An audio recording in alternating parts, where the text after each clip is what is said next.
Assalamualaikum warahmatullahi wabarakatuh. Waalaikumsalam warahmatullahi wabarakatuh. Bismillahirrahmanirrahim.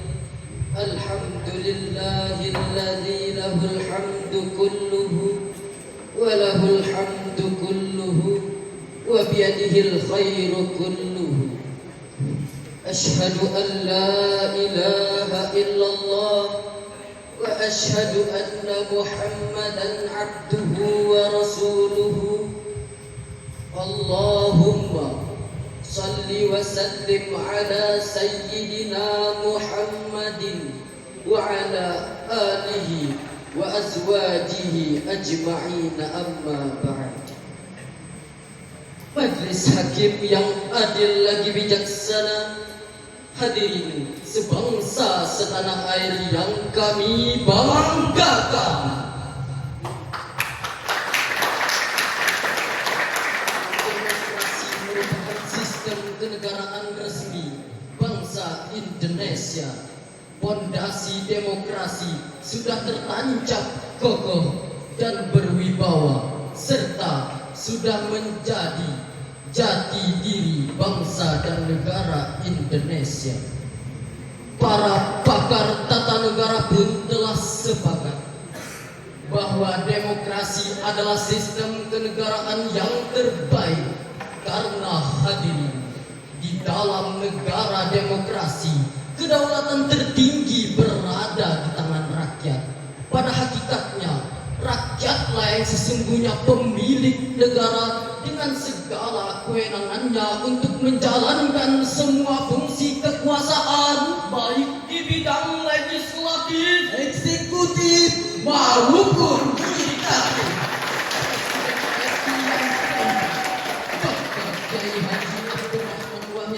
Sebagaimana dimuat dalam harian Jawa Pos tahun 2002 halaman 4 mengatakan bahwa pilar demokrasi adalah kebebasan bersama, musyawarah dan keadilan. Pilar demokrasi ini selaras dengan prinsip-prinsip bernegara di dalam Al-Quran. Di dalam Al-Quran banyak terdapat ayat-ayat yang terkait dengan prinsip dan elemen demokrasi seperti Allah adalah bersifat keadilan, Al-Musawwah bermakna kesejajaran, Al-amanah pemenuhan akan kepercayaan, Al-Masuliyah artinya bertanggung jawab, dan Al-Huriyah mengandung prinsip kebebasan menyuarakan pendapat yang dijalankan secara beretika. Karena demokrasi yang tidak beretika cenderung mengarah kepada kebebasan tanpa batas, maka kebebasan yang beretika inilah menjadi sesuatu yang mutlak dalam menjalankan demokrasi. Etika demokrasi itu adalah bila pesan disampaikan dengan cara yang sopan, pendapat diutarakan dengan bijak, dan debat yang dilakukan tanpa menyakiti pihak lain. Topik demokrasi yang beretika inilah restui kami akan menyampaikan syarahan Al-Quran yang berjudul Etika Demokrasi dalam Perspektif Al-Quran. Sebagai landasan, marilah kita simak ayat Al-Quran yang dibacakan oleh qari kami dalam surah An-Nahl ayat 125.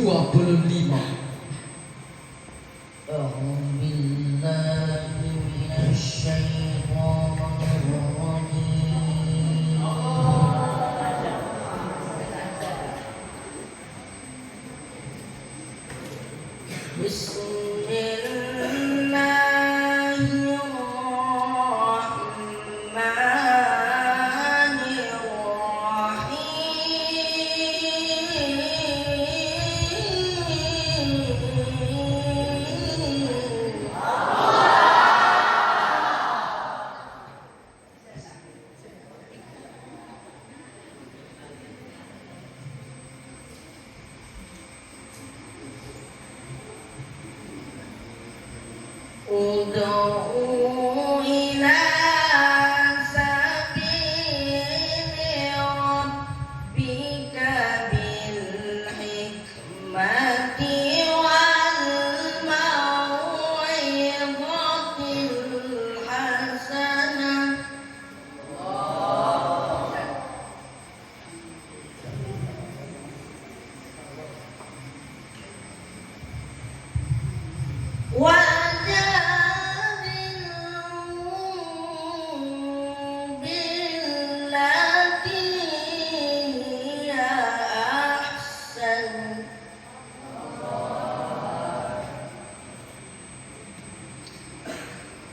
Inna rabbaka huwa a'lamu biman dhalla an sabilihi wa huwa a'lamu bil muhtadin.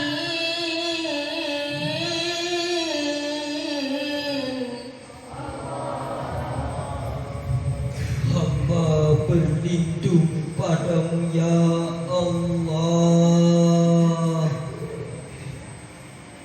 dari godaan setan yang terkutuk. Dengan menyebut namamu ya Allah yang maha pengasih lagi maha penyayang. Serulah manusia kepada jalan Tuhanmu dengan hikmah dan pengajaran yang baik, dan berdebatlah dengan mereka dengan cara yang baik. Sesungguhnya Tuhanmu dialah yang lebih mengetahui siapa yang sesat dari jalannya, dan dialah yang lebih mengetahui orang-orang yang mendapat petunjuk. Majelis hakim yang adil lagi bijaksana, hadirin sebangsa setanah air yang kami banggakan.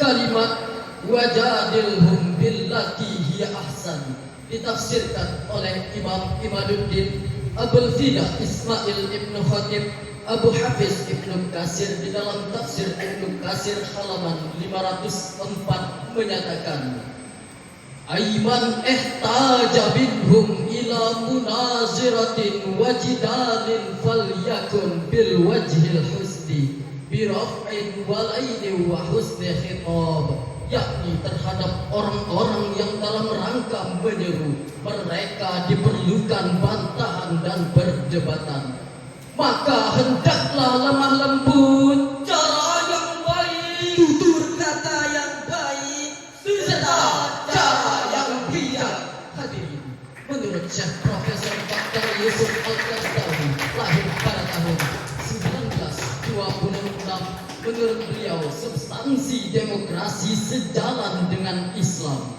Hal ini bisa dilihat dari berbagai hal. Misalnya, dalam proses berdemokrasi, maka penting jugalah melibatkan banyak orang untuk mengangkat seorang kandidat yang berhak memimpin dan mengurus keadaan mereka. Tentu saja mereka menolak untuk memilih apa yang tidak disukainya. Demikian pula lah etika yang diajarkan oleh agama Islam yang terkandung dalam Al-Quran.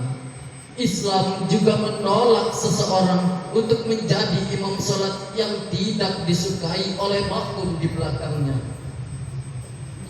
Metode debat adalah jalan terakhir dalam menyampaikan segala kebaikan. Pesan-pesan ketuhanan akan sampai dengan baik. harapan-harapan kemanusiaan akan terlaksana dengan sempurna, Dan pilar-pilar demokrasi akan selalu terjaga bila bantahan dan debat yang dipakai mengutamakan etika dan moral. Prinsip-prinsip yang sama juga akan berlaku dalam demokrasi. Namun hadirin, jika prinsip itu tidak disertai dengan etika, berkebangsaan dan bernegara yang baik, maka pelaksanaan demokrasi hanya akan menghancurkan bangsa dan rakyat sendiri. Betul hadirin? Apalagi hadirin, masyarakat yang memahami makna demokrasi adalah kebebasan tanpa batas, kebebasan berserikat dan kebebasan mengembangkan kehidupan sosial harus memperhatikan etika-etikanya. Menyampaikan pendapat dengan cara mengkritik di dalam diperlukan. Tapi menyerang personal dan menyakiti perasaan orang lain Itu bukan prinsip demokrasi, tetapi itu membuka permusuhan, memulai perpecahan, dan menyuburkan benih-benih dendam sesama anak bangsa. Hal ini dilarang oleh Allah dalam surah An-Nahl ayat 90 yang berbunyi,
sesungguhnya Allah menyuruh kamu berlaku adil dan berbuat kebajikan, memberi kepada kaum kerabat, dan Allah melarang dari perbuatan keji dan permusuhan. Majelis hakim yang adil lagi bijaksana, hadirin sebangsa setanah air yang kami banggakan. Ayat ini menunjukkan perintah berbuat keadilan serta anjuran berbuat kebajikan.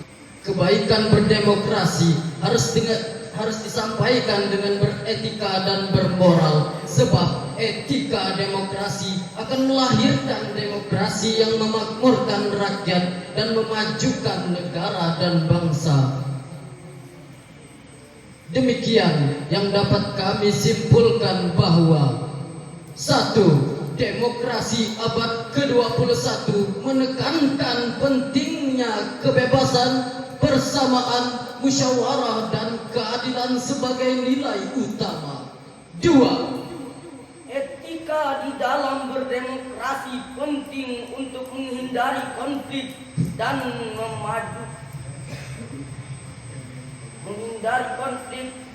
dan merawat persatuan. 3. Pesan Al-Quran menegaskan pentingnya kesopanan, keadilan, dan berbuat kebaikan dalam menjalankan demokrasi. Demikian yang dapat kami sampaikan. Mohon maaf atas segala kekurangan. Wabillahi taufiq wal hidayah. Assalamualaikum warahmatullahi wabarakatuh.